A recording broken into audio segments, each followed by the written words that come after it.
31-32 বছরের সাংবাদিকতা জীবনে চাঁদাবাজির নতুন সংজ্ঞা শুনলাম একজন মাননীয় মন্ত্রীর মুখ থেকে। এবং আমি জনগণ কিন্তু বারে বারে স্বপ্ন দেখছে, নতুন নতুন নতুন আশায় বুক বাঁধে এবং এত হতাশ হয়, এমন ভাবে হতাশ করে।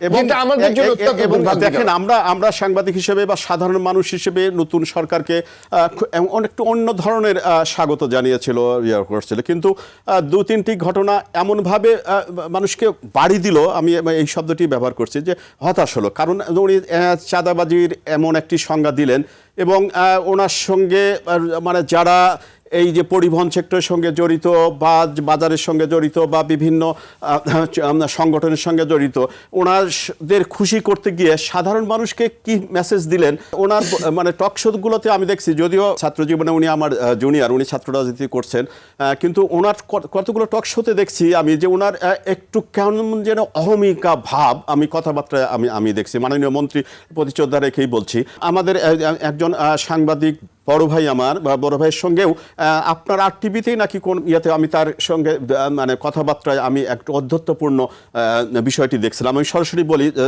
জনাব আনিস আল ইংলিশ সাহেবের সঙ্গে আপনার টিভিতেই বা কোনো একটা অনুষ্ঠানে আমি দেখেছিলাম, আমি খুব হতাশ হয়েছিলাম যে আনিস আলমগীর সাহেবের সঙ্গে এরকম করলো। যদিও তার আলোচনার পরিপ্রেক্ষিতে হতেই পারে, কিন্তু মানুষের সঙ্গে কথাবার্তা বলার একটি বিষয় আছে। ওনার মুসফসকে বেড়ে হয়ে গেছে, আমার কাছে তেমনটি মনে হয়নি। কারণ ওই অনুষ্ঠানে কিন্তু পরিবহন সেক্টরের অনেকেই উপস্থিত ছিলেন ওই মিটিংটাকে, তাদেরকে খুশি করার জন্য উনি বলেছেন কিনা আমি জানি না। এই ধরনের বক্তব্য সরকারকে, নতুন সরকার 4 দিনে, তখন ছিল 2 দিনের সরকার, সেই সরকারকে কিন্তু বড় ধরনের বিব্রতকর অবস্থায় ফেলেছে।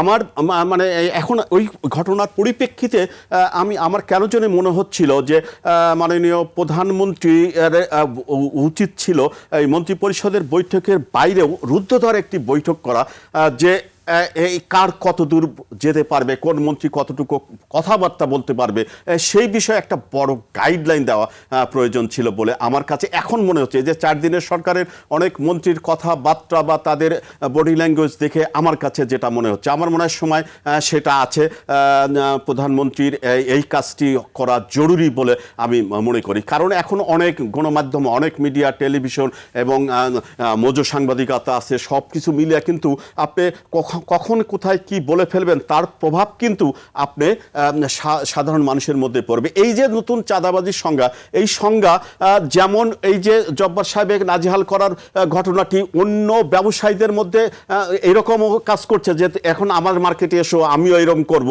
এখন এই মাননীয় সড়ক মন্ত্রীর কথাবার্তা অন্য পরিবহন সেক্টরে যারা আছেন বিভিন্ন দেশের আনাচে কানা, তারাও পাবে যাবে যে হ্যাঁ এখন তো তাহলে আগে যেমন উঠাইছি রসিদ দিয়ে বা এমন করে চাঁদা, এখন আমি নতুন স্টাইলে এই অঙ্কটা বাড়িয়ে দেব কিনা, এই মেসেজগুলো যাবে কিনা আমি জানি না। সেই কারণে যেটা বলছি যে একটু সংযত হয়ে কথাবার্তা বলা প্রত্যেক মন্ত্রীর উচিত। এই বিষয়গুলো এইরকম দেখেন, আপনি একটা ভালো সময়ে আপনি নতুন সরকার দায়িত্ব গ্রহণ করলো এবং দেখেন আমরা কিন্তু একটার পর একটা বিজয়, সেই 90-এর বিজয় বলেন, 24-এর বিজয় বলেন, একটার পর একটা মানুষ কিন্তু হতাশ হচ্ছে। এই যে 1.5 বছরের তত্ত্বাবধায়ক সরকারের কাছে মানুষের যে কি অগাধ প্রত্যাশা ছিল, আশা ছিল, সেটা কিন্তু একদম গুড়ে বালি হয়ে গেছে। আমি এই শব্দটি ব্যবহার করতে চাই, গুড়ে বালি হয়ে গেছে। মানুষ কতটা হতাশ হয়েছে আপনি কল্পনা করতে পারবেন না। এখন দেখবেন আপনি তত্ত্বাবধায়ক সরকারের ওই সময়কার উপদেষ্টাদের কিভাবে সমালোচনা করছে, তখন হয়তো নানান কারণে, মব কারণে আপনি হয়তো খোলামেলা আলোচনাটা করতে পারেনি। এখন কিন্তু তার বহিঃপ্রকাশ রাস্তাঘাটের সব জায়গায় দেখা যাচ্ছে। তা আমি যেটা প্রত্যাশা করব সেটা হচ্ছে যে নতুন সরকার নতুনভাবে শুরু করেছে, এই সরকারের প্রতি মানুষের প্রত্যাশা আছে, আশা আছে, আকাঙ্ক্ষা আছে, সেটার মূল্যায়ন করতে হবে। তা না হলে কিন্তু আমরা আবারও সেই 90 বলি বা 24-এর মধ্যে আবার হতাশ হব, আবার ক্ষুব্ধ হব, আবার রাস্তায় নামতে হবে।